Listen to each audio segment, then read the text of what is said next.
प्यारे अभ्यर्थियों नमस्कार। राजस्थान सीईटी एग्ज़ाम 2026 की तैयारी अगर आप कर रहे हैं, तो ये क्लास आपके लिए बहुत ही महत्वपूर्ण रहने वाली है। इस क्लास के अंदर हम 10 ऐसे महत्वपूर्ण प्रश्न देखेंगे, जिनमें से कम आपको 7 प्रश्न तो सही करने ही हैं, ठीक है? अगर आप वास्तव में सीईटी एग्ज़ाम की तैयारी कर रहे हैं और सीईटी एग्ज़ाम के अंदर अगर आपको सिलेक्शन लेना है, तो ये प्रश्न बहुत ही महत्वपूर्ण रहने वाले हैं। एक भी प्रश्न को मिस मत करिएगा, ठीक है? ये प्रश्न आपके लिए एक चैलेंज साबित होंगे, ठीक है? तो आपकी जीके की तैयारी कितने लेवल पर हैं, ये प्रश्न डिसाइड करेंगे, ठीक है? तो चलिए शुरू करते हैं आज के महत्वपूर्ण प्रश्नों की क्लास। उससे पहले अगर आप उदयपुर लर्निंग क्लासेस चैनल पर पहली बार आए हैं, तो चैनल को सब्सक्राइब ज़रूर कर लीजिएगा, ठीक है? तो बिना समय गवाए शुरू करते हैं आज के महत्वपूर्ण प्रश्न। क्वेश्चन नंबर 1 आपके सामने है। 1857 की क्रांति के दौरान कोटा राज्य में हुए प्रमुख विद्रोह का नेतृत्व किसके द्वारा किया गया था और उस समय कोटा के महाराव कौन थे? तो ऑप्शन 1 है जयदयाल व मेहराब खान, ठीक है? महाराव राम सिंह द्वितीय थे, ठीक है? यानी कि कोटा का जो विद्रोह हुआ उसका नेतृत्व किया था जयदयाल व मेहराब खान ने, और उस समय कोटा के जो महाराव थे वो थे राम सिंह द्वितीय। तो इस प्रश्न का कौन सा आंसर होगा? ऑप्शन 1, ठीक है? अगला प्रश्न देखिए। Question number 2। तो राजस्थान के भू आकृतिक प्रदेशों में स्थित छप्पन का मैदान मुख्य रूप से किस नदी के बेसिन में स्थित है और इसका विस्तार किन जिलों में है? ठीक है, तो ऑप्शन 1 है बनास नदी और उदयपुर एवं चित्तौड़गढ़ में, तो माही नदी बांसवाड़ा एवं प्रतापगढ़, चंबल नदी कोटा एवं बूंदी, लूणी नदी बाड़मेर एवं जालौर। तो इसका जो उद्गम स्थल है कौन कौन से जिलों में है? तो ये नदी है माही नदी, और बांसवाड़ा और प्रतापगढ़ जिलों में छप्पन का मैदान कहा जाता है, ठीक है? तो ऑप्शन बी यहाँ पर बिल्कुल सही आंसर हो जाएगा, ठीक है? ऑप्शन बी सही आंसर हो जाएगा। और देखिए छप्पन का मैदान माही नदी के प्रवाह क्षेत्र में, जो कि बांसवाड़ा और प्रतापगढ़ के मध्य स्थित है, जो कि 56 गांवों या नालों का मैदान है, ठीक है? ज़रूर याद रखिएगा। अगला प्रश्न देखिए, क्वेश्चन नंबर 3। राजस्थान राज्य मानवाधिकार आयोग के अध्यक्ष एवं सदस्यों की नियुक्ति राज्यपाल द्वारा एक समिति की सिफारिश पर की जाती है। इस समिति का अध्यक्ष कौन होता है? तो इस समिति का अध्यक्ष कौन होता है?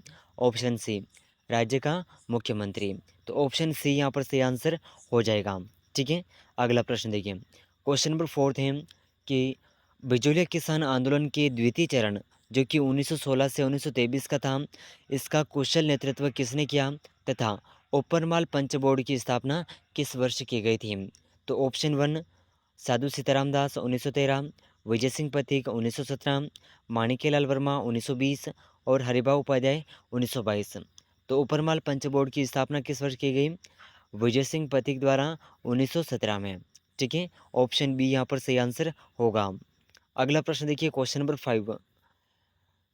यूएसडीएम मृदा वर्गीकरण के प्रणाली के अनुसार राजस्थान में एंटीसोल्स मृदा समूह मुख्य रूप से किस क्षेत्र में पाया जाता है?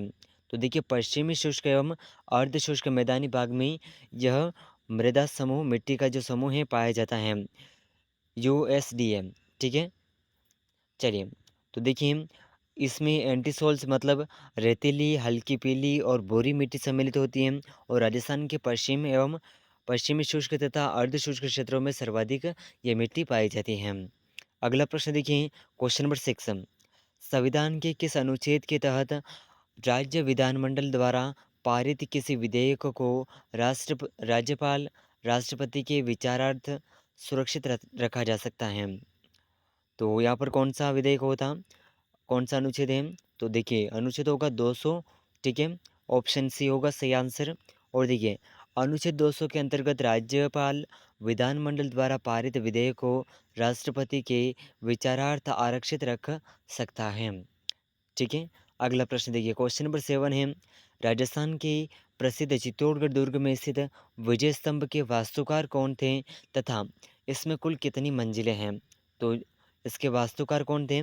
जेता तथा उसके पुत्र नापा, पुंजा और देवा, ये सभी क्या थे? इसके वास्तुकार थे, ठीक है?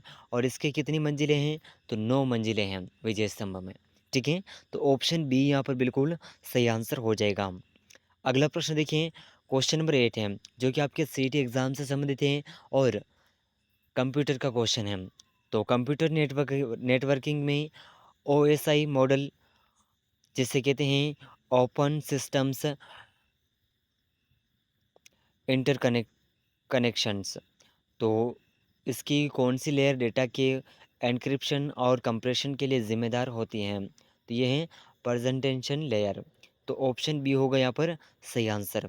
ठीक है, देखिए ओएस मॉडल की छठी परत यानी कि प्रेजेंटेशन लेवल लेयर जो है डेटा स्वरूपन, एन्क्रिप्शन, डिस्क्रिप्शन तथा कंप्रेशन का कार्य संभालती है। ठीक है, अगला प्रश्न देखिए, क्वेश्चन नंबर 9 है, हिंदी का क्वेश्चन है। निम्नलिखित में से किस संधि पद में व्यंजन संधि का शुद्ध प्रयोग हुआ है? तो सत प्लस चित, संचित, इसमें क्या व्यंजन संधि का शुद्ध प्रयोग हुआ है? देखिए सत प्लस चित सचित यानी कि व्यंजन व्यंजन संधि है, और इसमें देखिए त संबंधित नियम है। त संबंधित नियम का शुद्ध उदाहरण इसमें दर्शाया गया है। ठीक है, अगला प्रश्न देखिए, क्वेश्चन नंबर 10, राजस्थान आर्थिक समीक्षा के अनुसार राज्य में इंदिरा गांधी नहर परियोजना आईजीएनपी की मुख्य नहर की कुल लंबाई कितनी है? तो ये है 445 वर्ग किलोमीटर। ऑप्शन बी सही आंसर होगा यहाँ पर। ठीक है, ऑप्शन बी, आईजीएनएफ की राजस्थान फीडर नहर की लंबाई 204 किलोमीटर तथा मुख्य नहर की लंबाई जो है 445 किलोमीटर है, और इसकी कुल लंबाई अगर की जोड़ी जाए तो ये होगी 649 किलोमीटर। ठीक है, तो इस क्लास के अंदर हमने राजस्थान सीईटी एग्ज़ाम से संबंधित 10 महत्वपूर्ण प्रश्नों को कवर किया है, और इन 10 प्रश्नों में से आपके कितने प्रश्न सही हो रहे हैं कमेंट करके ज़रूर बताइएगा।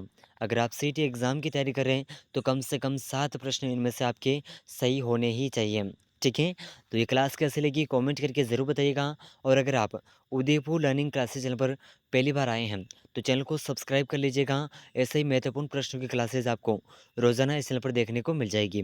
ठीक है, तो मिलते हैं अगले महत्वपूर्ण प्रश्नों के साथ में। तब तक के लिए जय हिंद, जय भारत।